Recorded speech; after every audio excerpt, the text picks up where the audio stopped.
मला विनंती आहे, अशा टाळ्या वगैरे या सगळ्या गोष्टी असतात. फक्त माझं भाषण चालू असताना, माझं बोलणं चालू असताना कृपया कोणी घोषणा देऊ नयेत. धन्यवाद.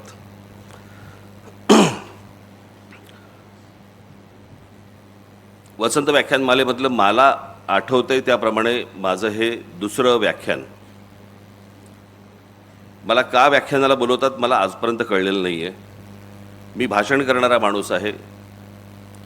व्याख्यान देणं हे विचारवंतांचं काम असतं आणि ती माणसं येऊन देत असतात. हां, जरा कमी झालं तरच बरं होईल. हां, पण जरा कमी करा. हां, छान. मागे ज्यावेळेला माझं व्याख्यान झालं होतं त्यावेळेला मला असं वाटतं मागच्या बाहेर एक पटांगण आहे, बरोबर ना? त्या पटांगणामध्ये माझं व्याख्यान झालं होतं. त्याला बरीच वर्ष झाली आता, म्हणजे साधारणपणे त्याला 25-30 वर्ष झाली असतील. आणि त्याच्यानंतर माझं आज इथे व्याख्यान होतं आहे. तुमचा विश्वास बसणार नाही याची मला पूर्ण खात्री आहे. परंतु काही अशी महत्त्वाची मोजकी काही भाषणं असतात माझी. शिवतीर्थावरचं असेल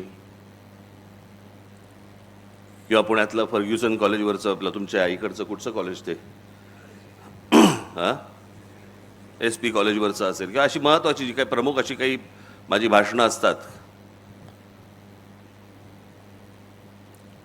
हे तुम्ही माझ्या घरच्यांना, माझी इथे मुलगी इथे आलेली आहे, माझा मुलगा इथेच कुठेतरी असेल, उर्वशी आली आहे, आम्ही कुठेतरी असेल, घरी माझ्या पत्नीलाही विचारू शकता. तुमचा विश्वास बसणार नाही, पण माझ्या हातापायाला घाम फुटलेला असतो. माझे हातपाय थंड पडलेले असतात सकाळपासून. अनेक जण म्हणतात की नाही नाही काहीतरी काय बोलतायत. मी खरंच सांगतोय, ज्या दिवशी माझं भाषण असतं असं काही महत्त्वाचं, त्यावेळेला अनेकदा मी सकाळपासून ते भाषण होईपर्यंत कोणाशी बोलत पण नाही. कैद्यांना ताटं येतात ना, तसंच एखादं ताट येतं खाली दुपारचं. इतकं नका पकडू, पण तशाच प्रकारचं येतं.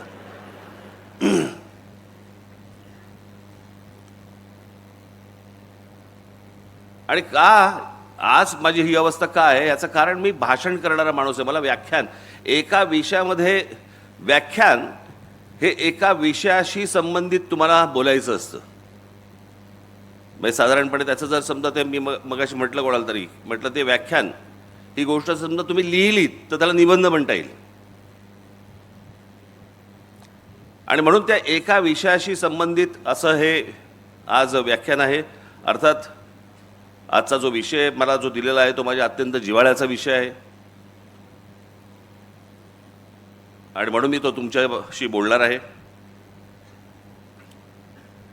मी एकदा बाबासाहेब पुरंदरेंना असंच एकदा मी भेटून बोलत असताना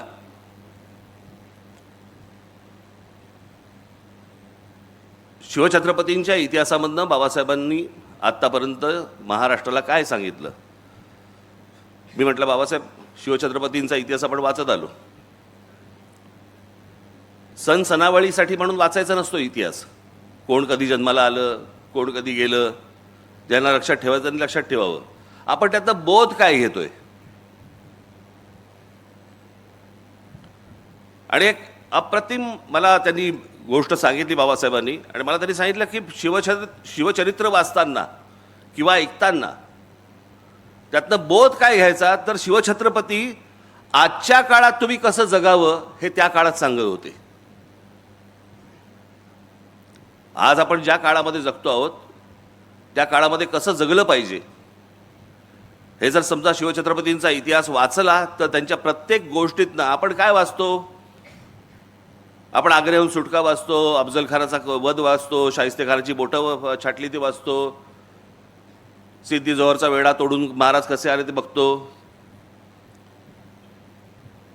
परंतु या 50 वर्षामध्ये, आयुष्याच्या 50 वर्षामध्ये त्या माणसाने आपल्याला काय सांगितलं, आपल्याला काय शिकवलं, महाराष्ट्राने ह्याच्या पुढे कसं जगलं पाहिजे, कसं राहिलं पाहिजे, कसं वागलं पाहिजे.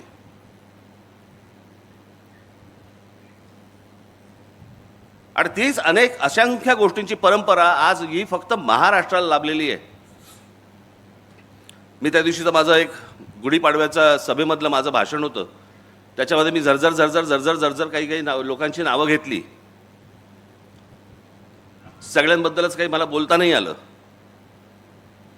परंतु तुम्ही महाराष्ट्र हा हे एकमेव राज्य आहे ज्याला आता म्हणजे 47 साली ज्यावेळेला स्वातंत्र्य मिळालं आपल्याला, ती स्वातंत्र्य मिळाल्यानंतर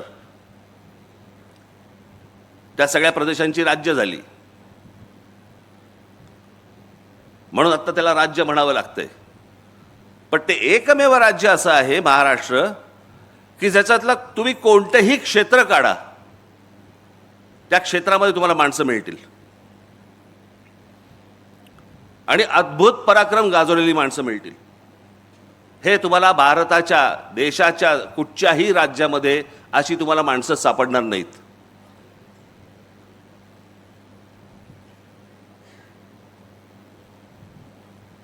म्हणून मी आज तुमच्यासमोर इथे मी तो जो मी आलेख दाखवला होता, जे काही लोकांसमोर तुम्ही सगळ्यांसमोर जे दाखवलं होतं, फक्त झरझर तुमच्यासमोर फक्त मांडणार आहे की महाराष्ट्राचं कर्तृत्व काय, महाराष्ट्राची ओळख काय. म्हणजे मी तुम्हाला आत्ता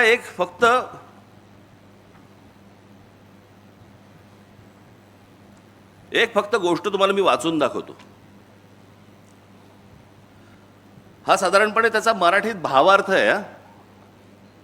हा फक्त भावार्थ आहे, तेवढा भावार्थ म्हणून तुम्ही फक्त बघितलं पाहिजे त्याच्याकडे. हे साधारणपणे 1904 साली रवींद्रनाथ टागोरांनी लिहिलेली शिवाजी महाराजांवरची कविता आहे. कुठे बंगाल. शिवछत्रपतींचा आदर्श किंवा शिवछत्रपतींबद्दलचा प्रेम, हेवा हा कुठपर्यंत कानाकोपऱ्यापर्यंत पसरला होता. म्हणजे त्याचं अगदी सगळ्यात महत्त्वाचं उदाहरण म्हणून सांगायचं झालं तर शिवछत्रपतींच्या वेळेला एक व्यक्ती तशी ही पूर्वेच्या बाजूला पण होती, आसाममध्ये. त्या व्यक्तीचा आदर्श हे आमचे शिवछत्रपती होते. त्या व्यक्तीचं नाव होतं लच्छितबळ फुकंद. हा तिकडचा मोठा एक सेनापती होता आसाममधला.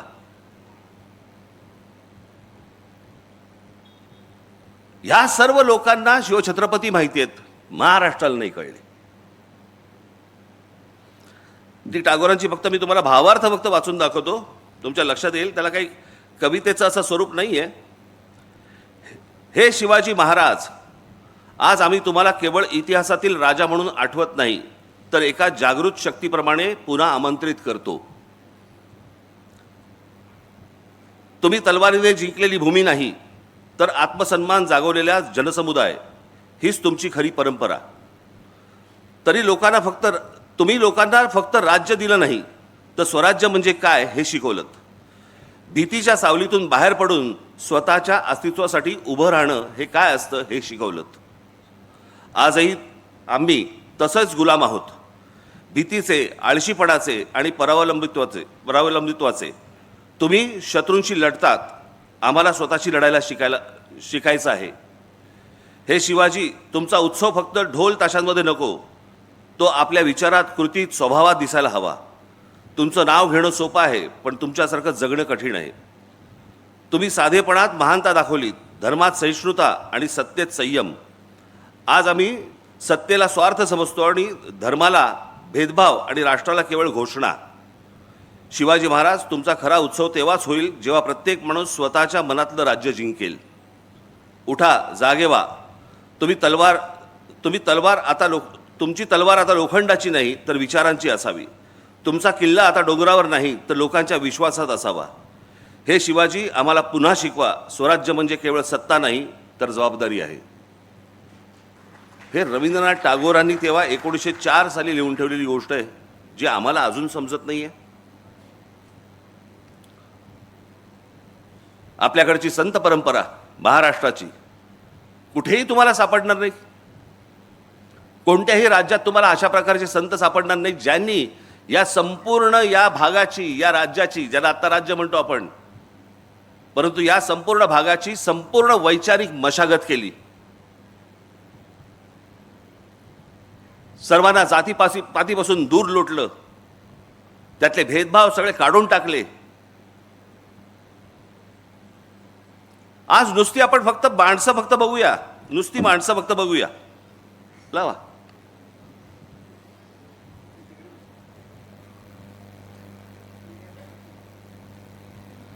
संत ज्ञानेश्वर, संत तुकाराम, संत रामदास, संत जनाबाई, संत नामदेव, संत एकनाथ, संत नामदेव. आज जर समजा तुम्ही पंजाबमध्ये गेलात तर पंजाबमध्ये देखील त्यांचा प्रचंड मोठे आज त्यांचे भक्त तुम्हाला पंजाबमध्ये मिळतील. या लोकांनी हे संपूर्ण संत गाडगे बाबा, आज खरं तर सरकारची जी काय तो आहे ना, काय स्वच्छ भारत योजना, आज स्वच्छ भारत योजनेचा खरा सिंबल हा आमचे गाडगे बाबा पाहिजे होते.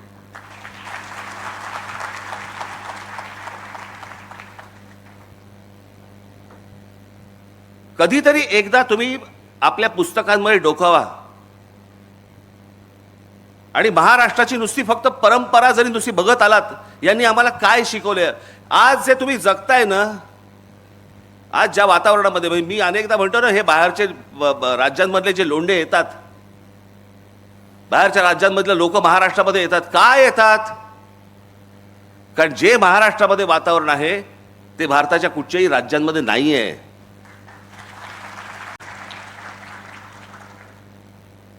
आज या महाराष्ट्रामधल्या, आज मुंबईसारख्या ठिकाणी, पुण्यासारख्या ठिकाणी, नागपूरसारख्या ठिकाणी आज मुली, महिला आज बसने जात असतात, कितीही वाजता रस्त्याने फिरत असतात.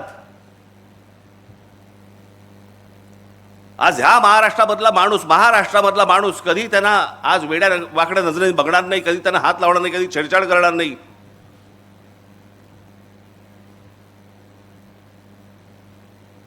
हे अनेक महिला, अनेक मुली, अनेक मुलं हे त्यांचा प्रदेश सोडून महाराष्ट्रामध्ये येतात. अनेक मुली स्वतः येऊन सांगतात की आम्ही दिल्लीसारख्या ठिकाणी, दिल्लीच्या बसमध्ये, त्यांच्या परिवहन बस जी काय सेवा आहे त्या बसमध्ये आम्ही बसू शकत नाही, आम्हाला भीती वाटते. 7 नंतर दिल्लीसारख्या ठिकाणी, देशाची राजधानी, 7 नंतर आम्हाला फिरायला भीती वाटते.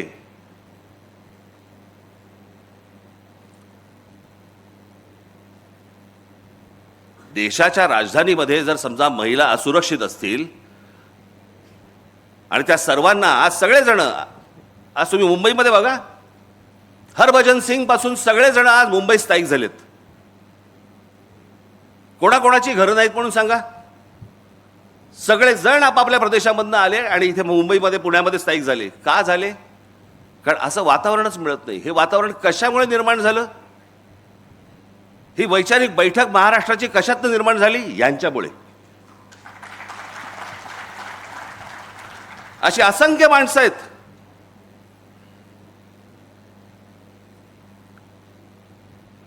म्हणजे आज पुण्यामध्ये, मला अजूनही आठवते, लहान असताना मी जेव्हा पुण्यामध्ये येत असे, आजही आहे, काही आज वेगळं नाही आहे, परंतु आज अनेक, त्यावेळेला पण देखील अनेक महिला, अनेक मुली आज सायकल चालवायच्या, स्कूटर चालवायच्या. हे वातावरण कुठे नव्हतं हो. हा मोकळेपणा आला कुठून? हा मोकळेपणा महाराष्ट्राचा स्थायीभाव होता. महाराष्ट्रामध्ये आज महिला मोकळेपणाने फिरू शकतात, वागू शकतात, बाहेर जाऊ शकतात. या सगळ्या लोकांची जो घडवला ना महाराष्ट्र, याच्यातनं आज आपण हे सगळं बघतो आहोत.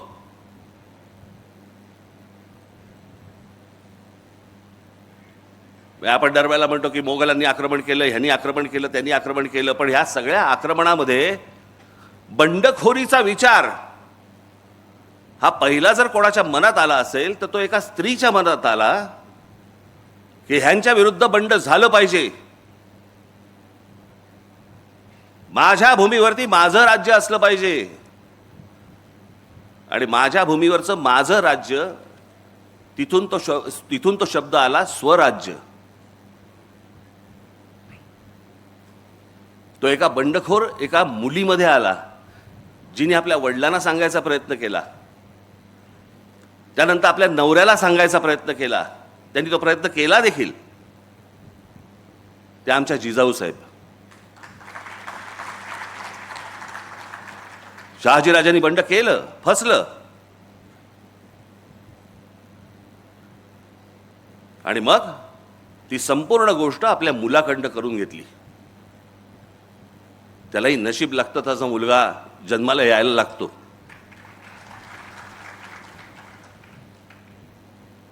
पण विचार करा, आपण शिवछत्रपती शिवछत्रपती या सगळ्या गोष्टी बोलतो, परंतु त्यावेळेला संपूर्ण जो काही पगडा होता, जो मोघली पगडा होता, भाषेवरचा फारसी पगडा होता, आमच्या शिवछत्रपतींनी सांगितलं मराठी शब्दकोश काढा.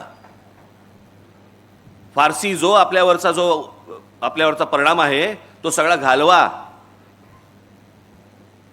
संस्कृत ही महाराजांची अत्यंत आवडती भाषा होती,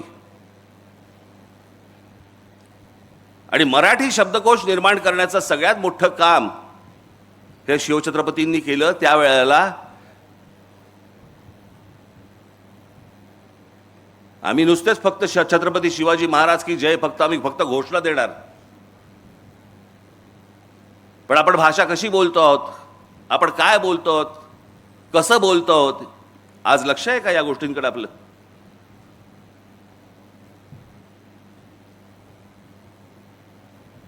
नुसती या महापुरुषांचे त्यांचे फक्त जयंती आणि पुण्यतिथ्यांना फक्त आपली आठवण येणार, त्यांची पुतळ्यांना हार घालून आम्ही मोकळे होणार. त्यांनी काय सांगितलं हे आपण संपूर्णपणे विसरलेलो आहोत, आणि म्हणून आज महाराष्ट्राची ही अवस्था आहे.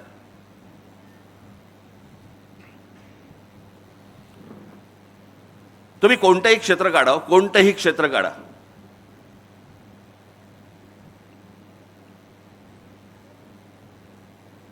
आज शिवछत्रपतींच्या नंतर संपूर्ण साम्राज्याचा सगळा कुठपर्यंत पसरवलं ते पेशव्यांनी पसरवलं, मराठा साम्राज्याने पसरवलं.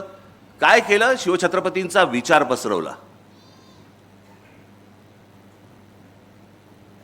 तो शिवछत्रपतींचा विचार कुठून कुठपर्यंत पसरवला? जवळपास 125 वर्ष या संपूर्ण हिंद प्रांतावरती मराठ्यांचं राज्य होतं. आज ज्याला आपण भारत म्हणतोय ना, या भारतामध्ये अनेक आहेत. बंगाल आहे, पंजाब आहे, तामिळनाडू आहे, गुजरात आहे, अनेक आहेत. परंतु महाराष्ट्र हा एकमेव आहे ज्यांनी संपूर्ण या भूमीवरती राज्य केलं 125 वर्ष, आणि याच्यातनं नंतर फक्त ब्रिटिश आले, पण या देशातला कोणी नाही उभा राहिला. जे ब्रिटिश आले ते मराठा साम्राज्य बाजूला काढून पुढे आले. तोपर्यंत मराठा साम्राज्य होतं. आम्ही विसरून गेलो आम्ही कोण होतो, आम्ही कोण आहोत, आमची ताकद काय होती, आम्हाला लोक कसे विचारायचे, आम्ही सगळं विसरून गेलेलो आहोत. मी कालच म्हटलं ना, हे रोजचे हे कोणी IPL मध्ये गुंतलेला आहे, कोणी 2020 मध्ये गेलेला आहे, अजून कोणीतरी दुसऱ्या कुठच्याही कॉन्सर्टमध्ये आहे, कोणीतरी OTT वरती पिक्चर बघतोय, कोणीतरी ते इंस्टाग्रामवरती ढकलतोय.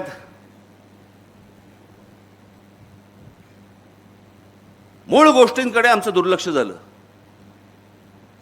की कोण आहोत आम्ही, आम्हाला हे कोणी शिकवलं, आमची भाषा काय, आमची मराठी भाषा. साधी गोष्ट लक्षात घ्या हो, की आज अभिजात भाषेचा दर्जा मिळाला मराठी भाषेला का? कारण ती प्राचीन भाषा आहे म्हणून. आणि आमच्याकडे वाद कसले चालू आहेत महाराष्ट्रामध्ये? हिंदी लादण्याचे. हिंदी ही साधारणपणे आत्ता 150 वर्षापूर्वीची, फार तर 200 वर्षापूर्वीची भाषा आहे, 150-200 वर्षापूर्वीची.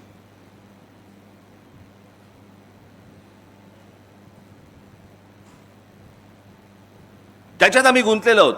म्हणजे उद्या हिंदी भाषेला जर समजा अभिजात भाषेचा दर्जा मिळायचा असेल ना, अजून 1000 वर्ष आहेत.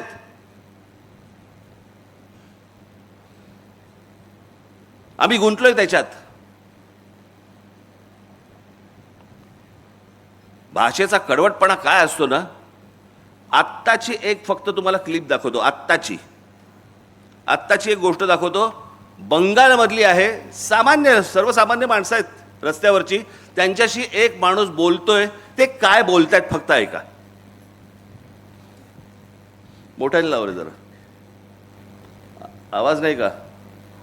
परत लावते. आवाज मोठा कर त्याचा. हिंदी बाबा साहब बोल रहा हूँ ना, बांग्ला मुझे आता नहीं है, सीख रहा हूँ मैं धीरे धीरे. हिंदी तो आशे ना म्हणजे थोड़ी थोड़ी भी नहीं, थोड़ी थोड़ी मुझे भालो बाची आती है और 2-4 चीजें आती हैं मुझे. आप लोग भी हिंदी नहीं? না না हाँ?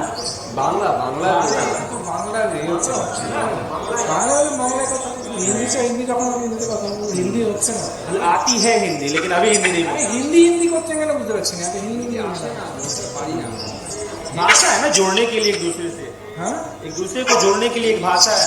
ভাষা কথা আপনি যেমন বাংলা শেখার চেষ্টা हिंदी. করছেন. अच्छा, बंगाल से ज्यादा बाहर जाइएगा तो किसी से कैसे बात कीजिएगा? हिंदी में. হিন্দি যখন কথা বলি হিন্দিতে বলি, বাইরে গেলে বলি তো হিন্দি बाहर हिंदी बोलेंगे. না না বাইরে ইংলিশ, अच्छा, बाहरी इंग्लिश. হিন্দি তো আসে না ঠিক. हिंदी भाषा अपनी नहीं है. হিন্দিটা আপনি যেমন বাংলা শিখছেন আমিও তেমন হিন্দি শিখছি. क्या नाम है आपका? আপনি बंद कर. पाहिले किती कडवट आहेत.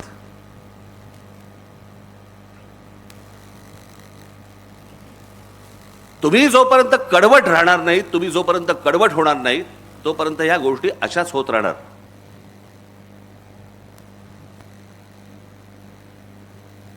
या सगळ्या मंडळींनी येऊन जे तुम्हाला सांगितलं, आजपर्यंत जे आम्हाला शिकवलं, सांगितलं. वानखेडे स्टेडियमवरच्या भर मॅच मध्ये ज्या वेळेला आमचा सचिन तेंडुलकर येतो ना, त्यावेळेला पहिलं भाषण तो मराठीत करतो. मला अभिमान वाटतो त्याचा. होय, भारत रत्न आहे, पण आपली भाषा नाही विसरला, आपलं राज्य नाही विसरलं, आपली माणसं नाही विसरला, आपली जागा नाही विसरला. आणि आमची लोक, इतर जे लोक येतात त्यांच्याशी भांडताना पण हिंदीत भांडतात. बरं, तुला येत पण नाही हिंदी.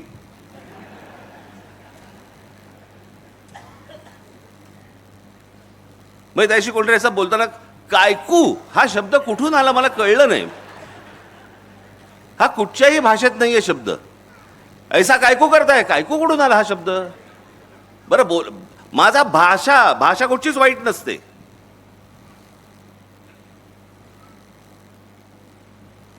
आपण मार खातोय ह्याच गोष्टीने की आम्हाला कोणी काय सांगितलं, आम्हाला कोणी काय शिकवलं. मी मगाशी म्हटलं ना की आपल्याला ह्या गोष्टींचा अभिमान पाहिजे. माझे एक मित्र आहेत,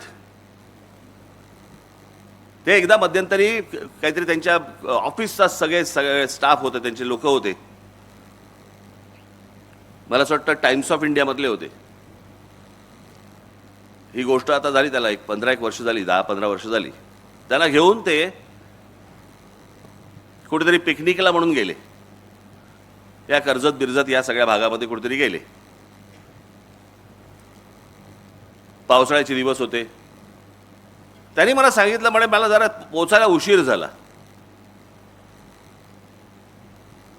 उशीर झाला. मी बघितलं तर आमच्या म्हणे वर्तमानपत्रामध्ये काम करणारे एक 10-12 बंगाली लोक होते. मुलं मुली अशा सगळे बसले होते. आणि ती मुलं मुली रवींद्रनाथ टागोरांच्या कविता आणि गाणी म्हणत होते. त्याला रवींद्र संगीत म्हणतात. बंगाल सोडून महाराष्ट्रामध्ये आहेत, महाराष्ट्राच्या एका वर्तमानपत्रामध्ये काम करतायत आणि इथे आल्यावर देखील त्यांचं रवींद्र संगीत ते विसरलेलं नाहीत. आणि आमच्याकडे लेखक कोण आणि कवी कोण हा जातीतनं पाहिला जातो.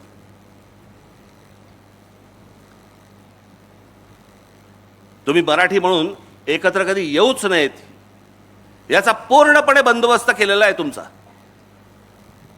पूर्णपणे बंदोबस्त केलेला आहे.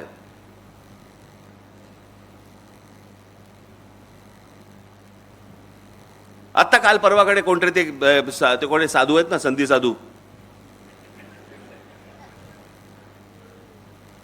कोणालाही पेव फुटतं. त्याशी एका बाबाची एकाने मस्त उतरवली.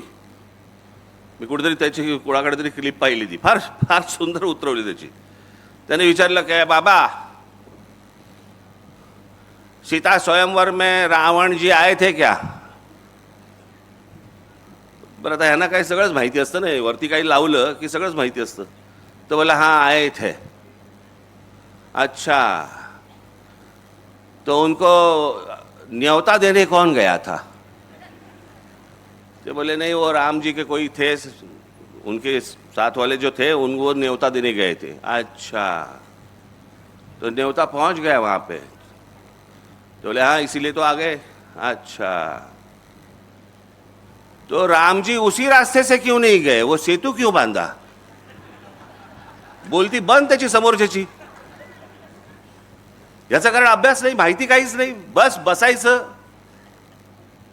साधी भोळी माणसं तर आहेतच या देशात. ही सगळी माणसं इथे येणार आणि कसा वाद पेटवायचा फक्त बघा. वाद फक्त पेटवायची. काय, मी तुम्हाला एक गोष्ट तुम्हाला सांगतो की कोणतीही सद्य परिस्थिती ही तुम्हाला राजकारण सोडून बोलता येत नाही. आज हा कोणावरती तरी बाबा राजकारणाच्या वरती बोलणार आहे वगैरे अशातला असेल ते येतच त्याच्यामध्ये. परंतु हे सगळं वाटोळं जे झालेलं आहे, या सगळ्या वाटोळ्याला कारणीभूत फक्त महाराष्ट्रातले राजकारणी आहेत, दुसरं कोणी नाही. नाही तर हिंमतच नाही होणार हो. आज जो महाराष्ट्रामधला जो प्रश्न, आज तो काय तो रिक्षा भिक्षांचा काय मराठी बोललं पाहिजे वगैरेचा जो विषय आलाय, हिंमत कशी होते मला जरा सांगा. नाही मराठी बोलणार. तुमच्या राज्यात येऊन तुम्हाला ते सांगतायत की नाही मराठी बोलणार आम्ही, आणि ज्याच्यावरती आमचे मंत्री त्यांना सांगतायत बरं बरं ठीक आहे 4 महिने अजून घ्या, मराठी शिका. हिंमत नाही तुमची? लायसन्सच रद्द करा. हेच बाकीच्या राज्यात काय होईल? हेच तामिळनाडूमध्ये जर समजा ते बोलले नाही बोलत जा तामिळ, काय होईल मला जरा सांगा. तिकडे पंजाबमध्ये गेले आणि बोलले नाही येत पंजाबी, आम्हाला नाही बोलायचं पंजाबी, काय होईल तिकडे? गुजरातमध्ये गेले आणि बोलले नाही गुजराती बोलायचं आम्हाला, काय होईल त्या राज्यांमध्ये तिकडे? मराठी टिकवायची असेल तर ती वरपासून खालपर्यंत टिकवायला लागते. आणि आमच्या लोकांनी जे सांगितलं, आमची लोक जे सांगत आले, बोलत आले, तो महाराष्ट्राचा ठसा तो त्यांनी उमटवला ना. म्हणजे एक साधं उदाहरण तुम्हाला सांगतो. सी.डी. देशमुख, चिंतामणराव देशमुख, हा देश स्वतंत्र झाल्यानंतरचे आपल्या देशाचे पहिले फायनान्स मिनिस्टर. आधी कोण होते? रिझर्व्ह बँकेचे गव्हर्नर. भारत स्वतंत्र झाल्यानंतर ज्या नोटा छापल्या गेल्या त्या नोटेवरचं पहिली स्वाक्षरी जी आहे नोटेवरची ती चिंतामणराव देशमुखांची आहे, एका मराठी माणसाची आहे.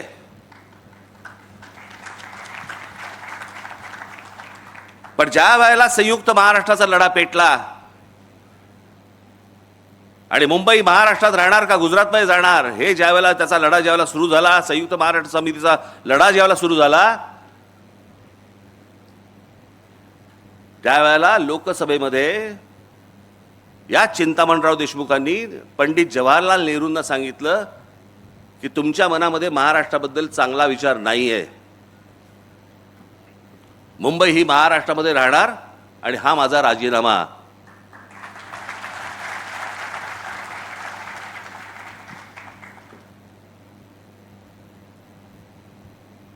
तो माणूस IAS होता. त्यांना जेवढे मार्क मिळाले तेवढे आजपर्यंत IASच्या परीक्षेमध्ये, स्पर्धा परीक्षेमध्ये आजपर्यंत एवढे मार्क कोणालाही मिळाले नव्हते. ते सी.डी. देशमुख, ते महाराष्ट्राच्या स्वाभिमानासाठी पंडित जवाहरलाल नेहरूंसमोर राजीनामा फेकतात. हा महाराष्ट्र. आणि आम्ही काय करतोय? आमचं लक्षच नाही महाराष्ट्राकडे. आमच्या देशामधला एकमेव खेळाडू, महाराष्ट्राचा एकमेव खेळाडू सचिन तेंडुलकर, ज्याला भारतरत्न मिळालं, एकमेव खेळाडू आहे.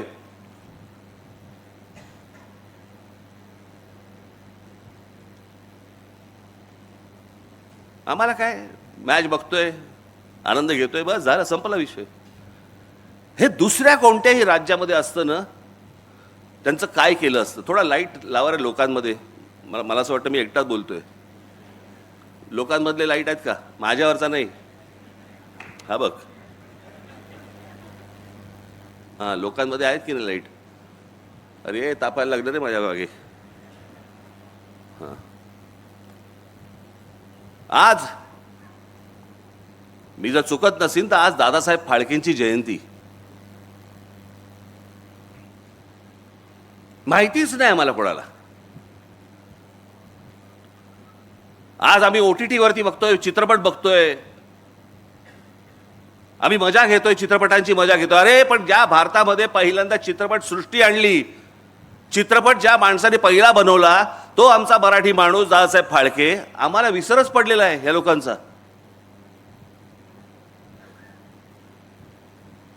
बाई सत्यजित रे यांना ऑस्करचा लाईफ टाईम अचिव्हमेंट अवॉर्ड मिळाला. ऑस्करचा लाईफ टाईम अचिव्हमेंट अवॉर्ड हा सत्यजित रेंना मिळाला, पण आमच्या व्ही शांतारामांना नाही मिळाला, आमच्या दादासाहेब फाळकेंना नाही मिळाला, आमच्या बाबूराव पेंटरांना नाही मिळाला. आमची लॉबीच नाही. आमच्या राज्यकर्त्यांना, आमच्या पुढाऱ्यांना वाटलं पाहिजे की आमची माणसं आम्ही मोठी केली पाहिजेत. काही नाही, निरुत्साह.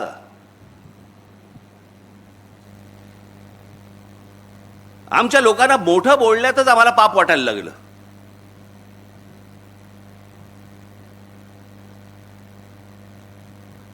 तुम्ही सायन्स अँड टेक्नॉलॉजी घ्या, त्यात मराठी माणसं आहेत. कुठे आहेत तरी ती?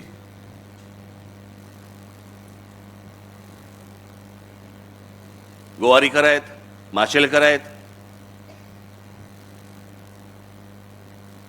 अनेक लोक आहेत. माशेलकर या माणसाने आज आम्हाला कळत नाही, आम्ही जातो खंडोबाला, जातो खंडोबाच्या इकडे जातो, आम्ही तुमचा काय त्याला काय हळद असते ना तिकडे, भंडारा, आम्ही उधळतो तिकडे भंडारा. भंडारा म्हणजे काय? हळदच ना.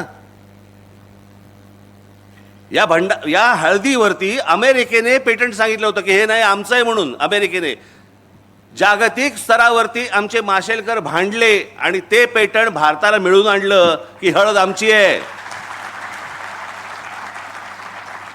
आम्ही रोज सकाळी देवाला लावताना हळद लावतो, कुंकू लावतो, पण आमच्या त्या हळदीचं पेटंट हे ज्या माणसाने आणलं आमच्याकडे, आम्हाला माहित नाहीये, आम्हाला महत्वच नाही आमच्या माणसांचं.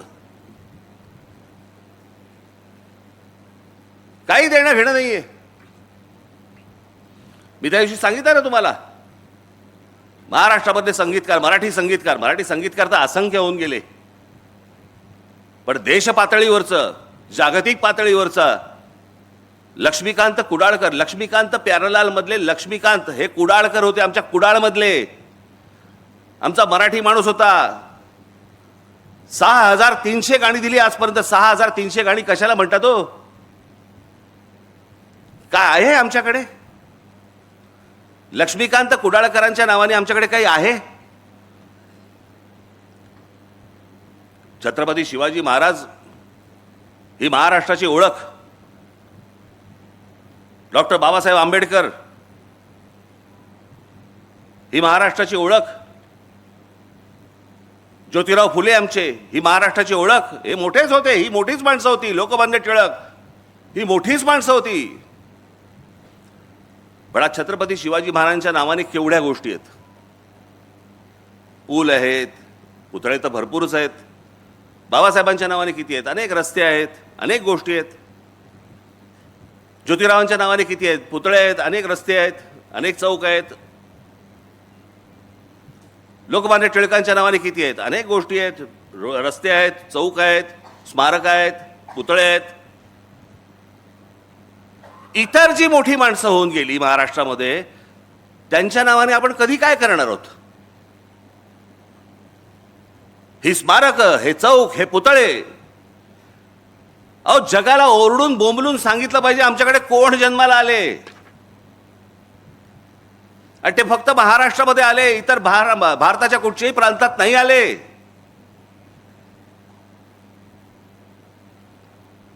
काँग्रेसची स्थापना याच महाराष्ट्रात झाली.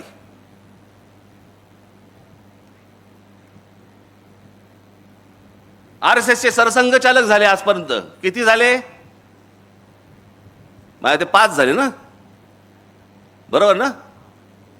5 का 6 झाले? 6 झाले. या 6 पैकी 4 मराठी माणसं आहेत.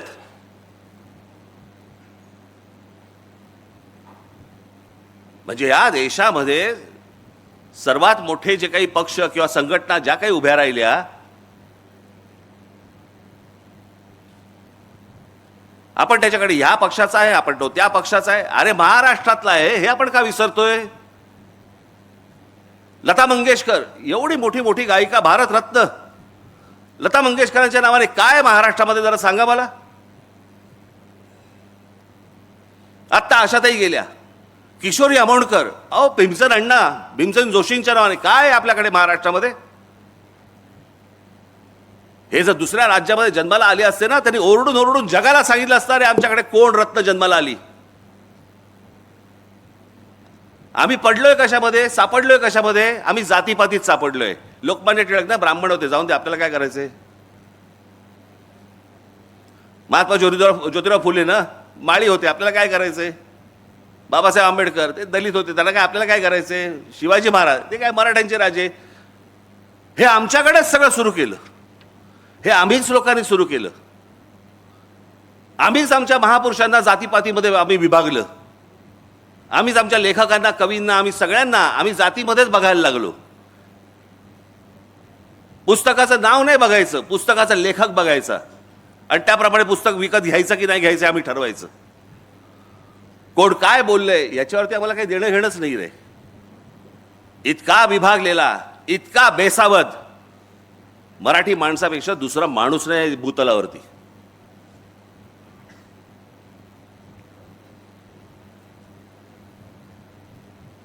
माझ्या मनातला जो महाराष्ट्र आपण ज्याला म्हणतो, अहो महाराष्ट्र दरवेळेला बोलताना आम्ही आमचा महाराष्ट्र स्वाभिमानी आहे म्हणजे काय.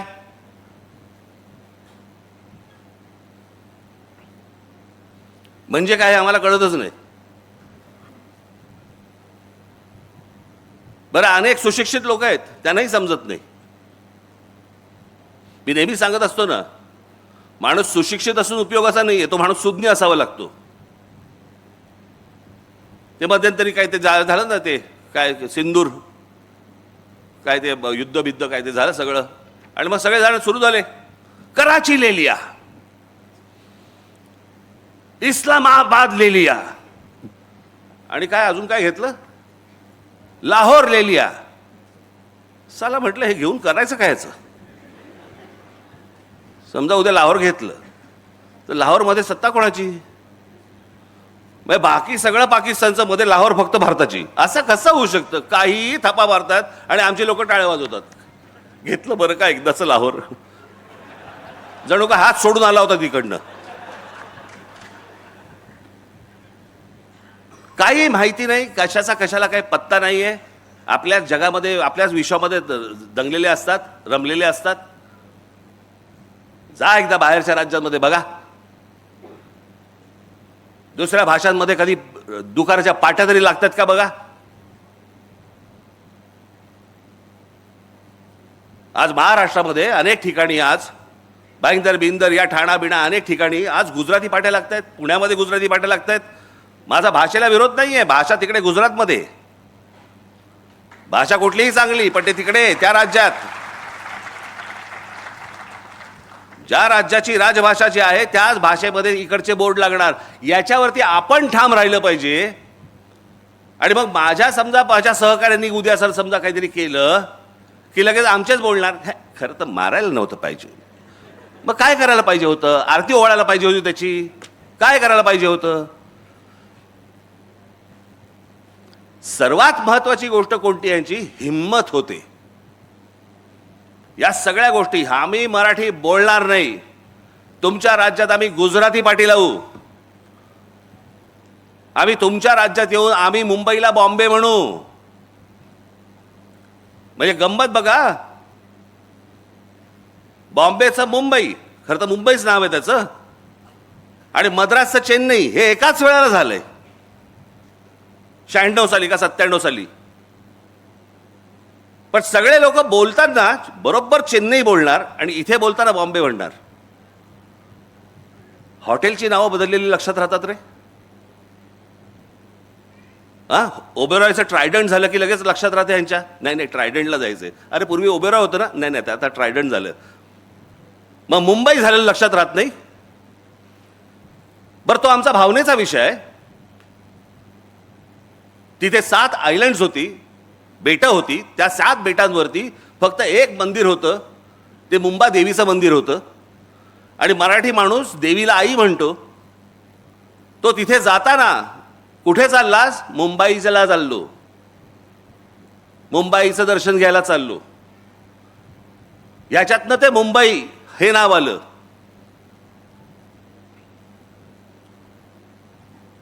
पण आम्हीच नाही, आम्हालाच काही वाटत नाही या गोष्टींचं. एखादा समोरचा काही बोलला की बाबा काय बॉम्बेला जाऊन आलो, आम्ही पण काही लक्ष देत नाही. मागे एका चित्रपटामध्ये केलं होतं त्यांनी, चित्रपटामध्ये बॉम्बे बॉम्बे बॉम्बे उल्लेख होता. मला कळलं, म्हटलं जर नाही काढलं तर बांबू बांबू बांबू एवढंच फक्त लक्षात ठेव.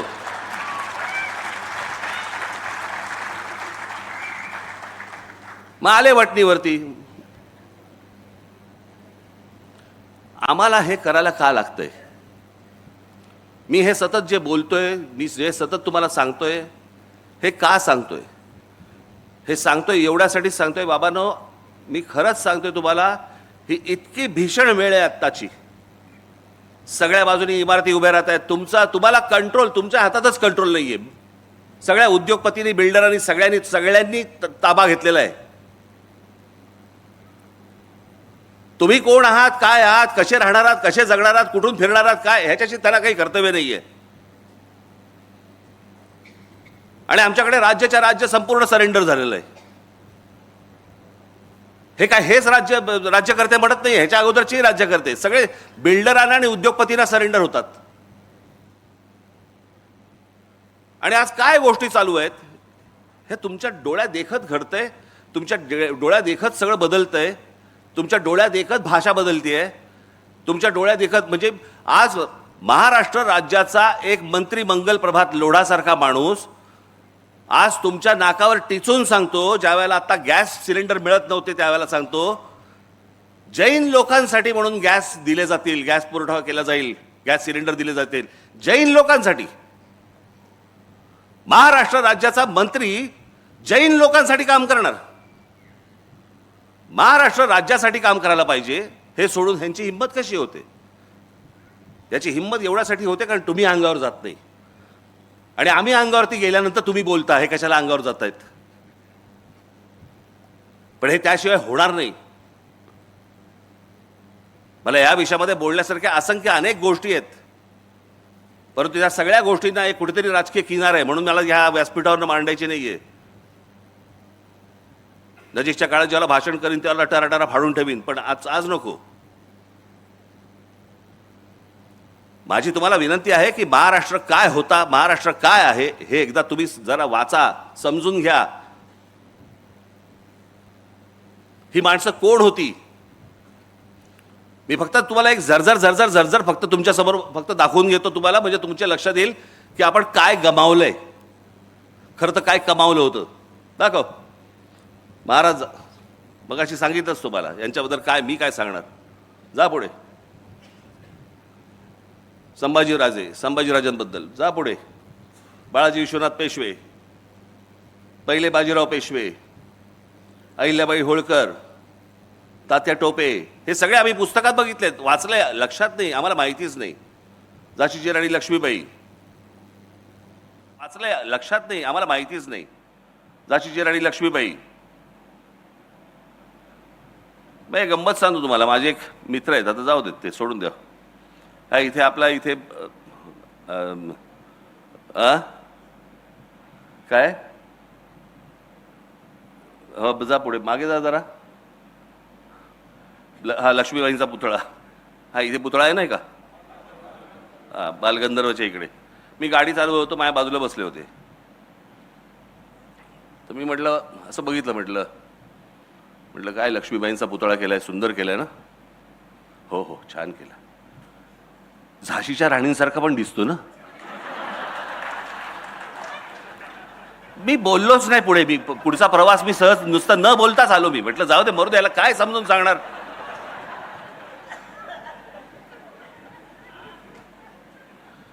हे आमचं ज्ञान चाकवा.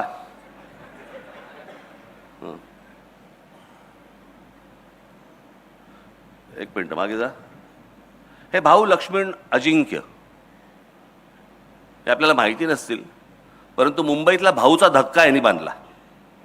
जिथे कोकणामध्ये येणाऱ्या सगळ्या बोटी ज्या यायच्या त्यांच्यासाठी जो धक्का बांधला गेला, हे जे सांगतात ना मराठी माणसाचं कॉन्ट्रीब्युशन काय.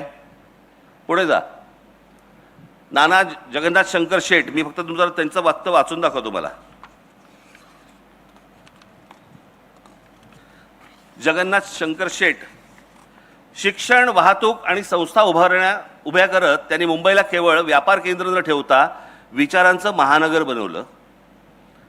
ह्यांचं सगळ्यात मोठे कॉन्ट्रीब्युशन ब्रिटिशांच्या बरोबरीने, म्हणजे माणसं आमची शिकली पाहिजेत, ब्रिटिशांचा काळ होता, त्यांना बरोबर घेऊन पण भारतासाठी, आपल्या माणसांसाठी त्यांनी शाळा कॉलेज उभी केली. कोणती?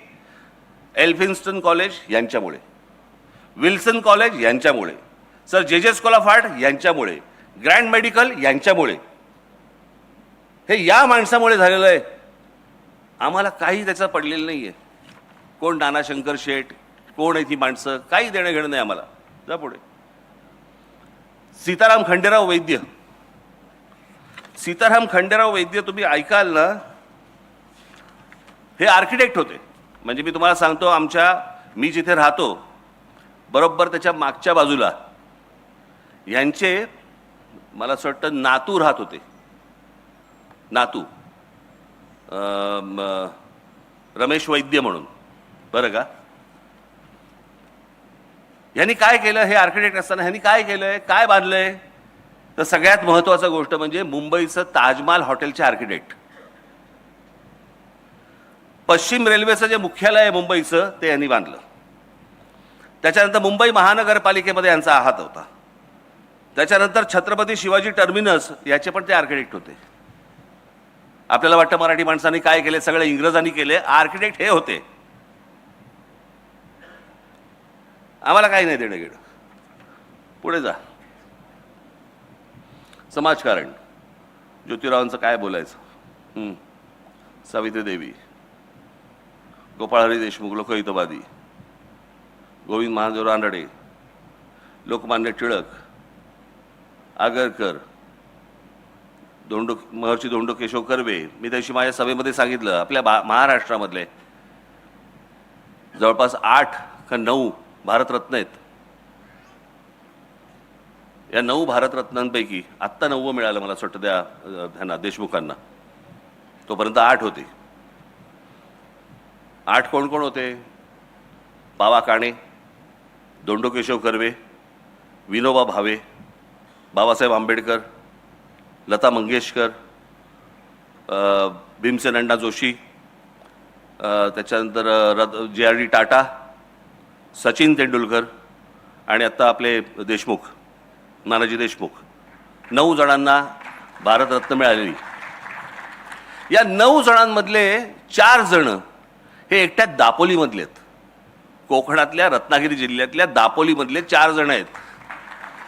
टाळ्या नका वाजू, कारण दापोलीलाही माहीत नाही. आणि माहिती असेल तरी हा ठीक आहे, आमच्याकडे होऊन गेले. आपल्याकडे काय, साधारणपणे मोठ्या माणसांचं फारसं कौतुक करू नये असं म्हणतात. कौतुक केल्याने माणसं चढतात, जरा चढून जातात. आता हे काय, गेलेले आहेत. पण आमच्याकडे काही नाही त्या गोष्टींचं कौतुक. 4 माणसं, म्हणजे त्यातले बाबासाहेबांचा फक्त जन्म हा इंदोरचा आहे. बाकी संपूर्ण बालपण सगळं जण हे सगळं दापोलीमध्ये गेलं. पण आमच्या महाराष्ट्राला ह्याचं काही कौतुक माहितीच नाही की पावा काणे कोण, महर्षी धोंडो केशव कर्वे कोण, विनोबा भावे. विनोबा भावे यांची भूदान चळवळ माहिती आहे का तुम्हाला? आम्हाला काहीही माहित नाही. भूदान चळवळ विनोबा भावेंची, ज्यांनी श्रीमंतांकडच्या जमिनी त्यावेळेला घेतल्या आणि सरकारला दिल्या आणि त्या योग्य पद्धतीने वापरल्या गेल्या. किती एकर दिल्या? 40 लाख एकर. ती संपूर्ण जी पदयात्रा त्यांची जी झाली होती देशभर, त्या देशभर पदयात्रेमधनं, त्या भूदान चळवळीमधनं त्यांनी 40 लाख एकर जमीन श्रीमंतांकडनं काढून घेऊन सरकारला दिली. आणि आज जे या देशामध्ये अनेक जे उद्योग उभे राहिलेत किंवा जे सरकारी जागा ज्या आपल्याला दिसतात ना, त्याचं सगळ्यात मोठं श्रेय हे विनोबा भावेंचं आहे. काय भावेंना वाटत असेल आज की ज्या जमिनी मी काढून सरकारला दिल्या होत्या तेच सरकार आज त्या जमिनी काढून त्या परत त्या श्रीमंतांकडे देत आहे, परत त्या उद्योगधंदेवाल्यांकडे देत आहेत. काय वाटलं असेल मी का आजपर्यंत एवढा देशभर चाललो आणि त्यातनं मला काय मिळालं? आम्हाला या लोकांचं काही वाटतच नाही आहे. लोकांचं पुढे जा. पंडित रमाबाई, आनंदीबाई जोशी, त्या काळामध्ये विचार करायचा, परदेशामध्ये जायचं आणि डॉक्टर व्हायचं. विचार करून बघा त्या काळात, म्हणजे तो कोणता काळ होता? समुद्रावरनं गेल्यावर तुम्हाला हिंदू धर्मात तुम्ही राहणार नाही, तुम्हाला दुसऱ्या धर्मात जावं लागेल. काहीतरी आचाट विचाट काहीतरी कल्पना असायच्या त्यावेळेच्या. म्हणजे त्यावेळेला आमचे दादासाहेब फाळके देखील परदेशात गेलेच की, अनेक लोक गेले. गांधी गेले की, गांधीने कुठचा धर्म बदलला? पण त्यावेळेला ते काहीतरी असायचं, विहिरीत पाव टाकला की धर्म बदलतो. कुठला पाव टाकला की? सध्या प्लेटमध्ये पडला पाव तरी धर्म नाही बदलत होता. पण प्रश्न असा आहे की त्या काळामध्ये अशा प्रकारची मानसिकता लोकांमध्ये असताना अमेरिकेसारख्या ठिकाणी जायचं, डॉक्टर व्हायचं आणि यायचं. पहिली स्त्री डॉक्टर होणारी या देशामधली, तेही महाराष्ट्र. महाराष्ट्रामधलं महिलांचं कर्तृत्व हे जितकं अफाट आहे तेवढं तुम्हाला कुठच्याही राज्यामध्ये मिळणार नाही. तुम्हाला कोणत्याच राज्यात मिळणार नाही. पुढे जा. गोपाळकृष्ण गोखले, हे गांधीजींचे गुरु, ज्यांनी सांगितलं, महात्मा गांधींना सांगितलं, पहिला देश फिर, देश बघ, देश समजला की काय करायचं हे आपोआप तुला समजेल. विठ्ठलरामजी शिंदे, शाहू महाराजांबद्दल काय सांगायचं? तुम्ही एकदा ह्यांच्याबद्दल वाचावं. मला मी तुम्हाला सांगतो ना, या एकेका माणसांवरती तुम्ही एक एक तास बोलू शकू आपण. एक एक तास. इतकी मोठी माणसं महाराष्ट्रात होऊन गेली. सावरकर, बाबासाहेब, प्रबोधनकार ठाकरे, भाऊराव पाटील, ताराबाई मोडक, विनोबा भावे सांगितलं मगाशी, नाना पाटील, क्रांतिसिंह नाना पाटील, चिंतामणरावांचं मगाशी सांगितलं तुम्हाला मी, पंजाबराव देशमुख, रामानंद तीर्थ. ही लक्षात ठेवा नावं आणि घरी जाऊन वाचा यांच्याबद्दल. यशवंतराव चव्हाण प्रचंड मोठं योगदान. आज आपण कोयना बिना बघतोय, धरण बिरण. आज महाराष्ट्राची औद्योगिक प्रगती जी सुरुवातीच्या काळामध्ये जी घडत गेली, मोठा झाला महाराष्ट्र, याचं मोठं श्रेय हे यशवंतरावांना जातं. कधी गेलात कोयना धरणावरती गेलात? कधी गेलात? मी गेलोय. पोच नसते ना, किंवा आपण कधी कुठची गोष्ट बोलली पाहिजे ह्याची माहिती नसते ना, अशा लोकांबरोबर गेलो तुम्ही. तिथे एक मोठी लिफ्ट होती, मोठी लिफ्ट होती. त्या लिफ्टमध्ये मला ते घेऊन गेले.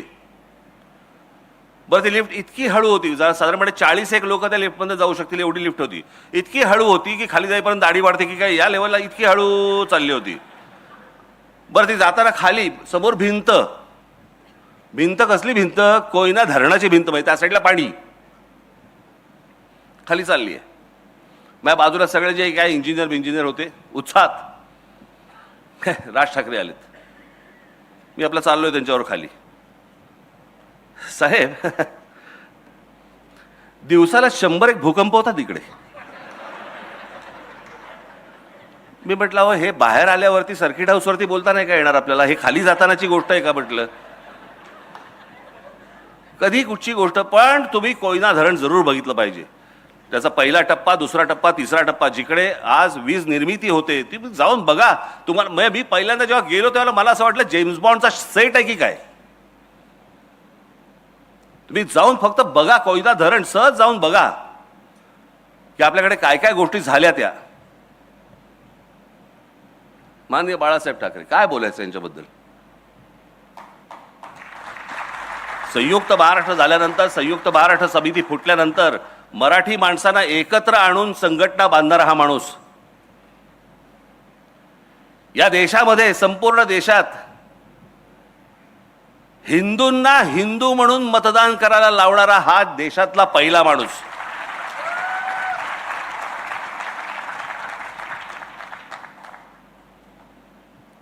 व्यंगचित्रकार म्हणून तर मोठे होतेच. विन्स्टन चर्चिल यांची कार्टूनची बायोग्राफी ही काढली गेली जागतिक लेवलवरती. ज्याच्यामध्ये बाळासाहेब आर.के. लक्ष्मण यांचे जे गुरु ज्याला म्हणतात ते ज्यांना गुरु मानलं ते सर डेव्हिड लो यांच्या व्यंगचित्रांपासून अनेक व्यंगचित्रकार त्यावेळेचे जगातले यांची व्यंगचित्र त्या पुस्तकामध्ये होती. त्या पुस्तकात भारतातर्फे फक्त माननीय बाळासाहेब ठाकरे यांची 3 व्यंगचित्र निवडली गेली. त्या त्या पुस्तकामध्ये आर.के. लक्ष्मणांचं एकही व्यंगचित्र नाही आहे. अर्थात यांनी काय त्यांचं श्रेष्ठत्व कमी नाही होत, परंतु ते पुस्तक इतकं महत्वाचं आहे, इतकी मोठी माणसं सगळे आपल्याकडे होऊन गेली. बाळासाहेबांचं असाई शिंबून नावाचं एक जपानचं एक दैनिक होतं तिकडचं टाइम्स ऑफ इंडिया. त्या असाई शिंबूनमध्ये बाळासाहेबांची व्यंगचित्र छापून यायची. आम्हाला फक्त इथले बाळासाहेब माहिती आहेत, शिवसेना पक्षाचे प्रमुख म्हणून आम्हाला माहिती आहेत, पण बाळासाहेब ठाकरे कोण होते, काय होते, कुठपर्यंत गेले होते, कोणाकोणाला माहिती होते, काही आम्हाला कल्पना नाही त्या गोष्टींची. पुढे शरद पवार, वैचारिक मतभेद असतील, राजकीय मतभेद असतील, अनेक गोष्टी असतील, पण त्या माणसाचं महत्व, श्रेष्ठत्व तुम्ही नाकारून होणारच नाही. अनेक गोष्टींबद्दल माझे मतभेद आहेत, पण सगळ्यात मोठी जर समजा गोष्ट या माणसाची जर आपण पकडली तर या महाराष्ट्रामध्ये फलोत्पादनामधली सगळ्यात मोठी क्रांती ही या माणसामुळे झाली. आज आम्ही आता सहज बघतो, पूर्वी काय असायचं आमच्याकडे, कोणतरी मामा बिमा यायचा, प्लास्टिकच्या छोट्याशा पिशवीमध्ये मोसंबी घेऊन यायचा, मग कळायचं कोणतरी आजारी आहे. आजारी असल्याचंच फळ असायचं ते एक. म्हणजे कोणी मोसंबी घेतली, कोणी आजारी आहे का घरी, असंच विचारायची वेळ होती कुठची फळं.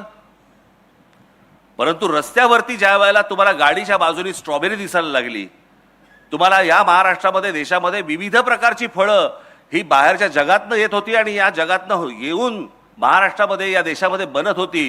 ही सगळ्यात मोठी जी गोष्ट, ही सगळ्यात मोठी जी फलोत्पादनाची क्रांती ही झाली, ही या माणसामुळे. अनेक गोष्टी यांच्याबद्दल बोलता येतील, परंतु मला असं वाटतं की काही गोष्टी, ज्या गोष्टी आपल्याला पटत नाहीत त्या बाजूला ठेवाव्यात, पण माणसाचं मोठेपण यातनं कमी करू नये, कधीच कमी करू नये. आपल्याला एखादी गोष्ट आवडत नसेल, आपल्या घरात नाही का होतं, नवरा बायकोमध्ये भांडणं होतात, बायकोला नवऱ्यामधल्या काही गोष्टी आवडत नाहीत म्हणून काय रात्री फेकून देतात काय. नवऱ्याला बायकोमधल्या गोष्टी आवडत नाहीत, काही गोष्टी आवडत नाहीत, होतात. काही गोष्टी नाही आवडत, काही गोष्टी आवडतात. मला असं वाटतं तशी प्रत्येक व्यक्ती आपण बघितली पाहिजे, पण ती व्यक्ती जातीतून पाहता कामा नये, बिलकुल पाहता कामा नये. पुढे भांडारकर इन्स्टिट्यूटचे रामकृष्ण गोपाळ भांडारकर,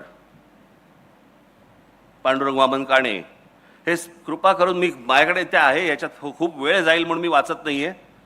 इरावती कर्वे, दुर्गाबाई भागवत, कमाल, समाजसेवक नवा विचार, बाबा आमटे, नानाजी देशमुख, विस पागे. आज आपण जी ह्याची योजना बघतो, रोजगार हमी योजना, म्हणजे रोजगार हमी योजना ही महाराष्ट्रामध्ये आणून देशभर पसरली गेली, कारण योजनाच महत्वाची होती.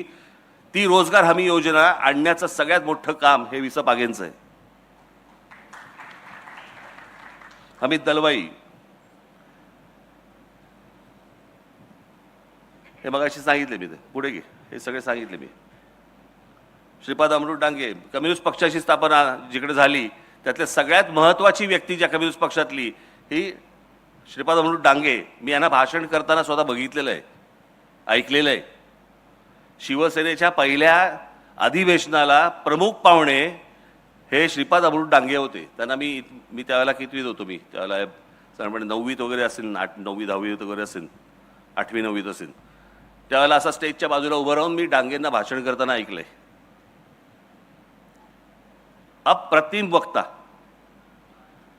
ही जी संपूर्ण ज्याला आपण म्हणतो ना कामगार चळवळ ही निर्माण करणारी ही सगळी मोठी माणसं. शेतकरी कामगार पक्ष, त्याची स्थापना 1946 सालची स्थापना आहे शेतकरी कामगार पक्षाची. त्याच्या 1 वर्ष नंतर स्वातंत्र्य मिळालंय. एक मोठ्या संघटना, मोठा पक्ष. शंकरराव मोरे, कांशीराम यांची बसपाच ना, बसपा ही इथे खडकीला स्थापन झाली आहे पुण्यात, उत्तर प्रदेशमध्ये नाही. पुढचं राजकारण उत्तर प्रदेशचं केलं, परंतु स्थापना त्यांनी बसपाची ही तिकडे केली आहे. बामसेफची मायावती, बामसेफची. सहकार चळवळ, धनंजयराव गाडगीळ, विखे पाटील, हे सगळे सहकारातले. मला एक सांगावं कोणतं क्षेत्र उरतं. पुढे पुढे जा. तात्यासाहेब कोरे, इतिहासकार, विका राजवाडे, सरदेसाई, शेजवलकर, बेंद्रे, बाबासाहेब पुरंदरे, रणजित देसाई, गजाननराव मेहेंदळे, बिचारे आत्ताच गेले, विज्ञान, गोवारीकर, नारळीकर, माशेलकर, भाटकर, पत्रकारिता, बाळशास्त्री जांभेकर, वेलकर. हे वेलकर, एक मिनिट थांबा, हे महत्वाचे आहेत. हे वेलकर इंग्रजांच्या त्यावेळेला, त्या काळामध्ये या मराठी माणसाने एका इंग्रज माणसाबरोबर मिळून एक इंग्रजी दैनिक स्थापन केलं. त्या दैनिकाचं नाव होतं बॉम्बे हेराल्ड.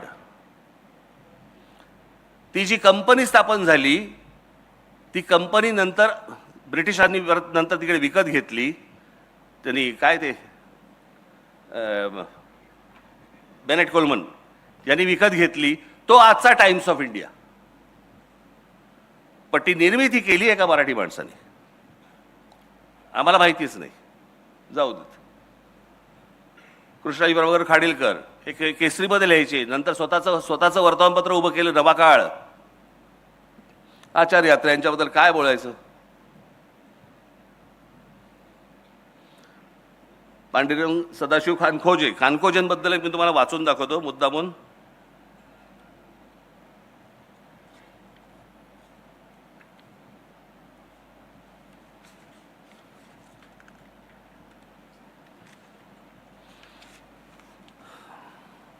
म्हणजे आपल्याला कळेल आपण कुठे पोहोचलोय ते. एक उत्तुंग कृषी शास्त्रज्ञ, मेक्सिकोमध्ये वनस्पती शास्त्राचे व पीक निर्मिती शास्त्राचे प्राध्यापक म्हणून काम केले.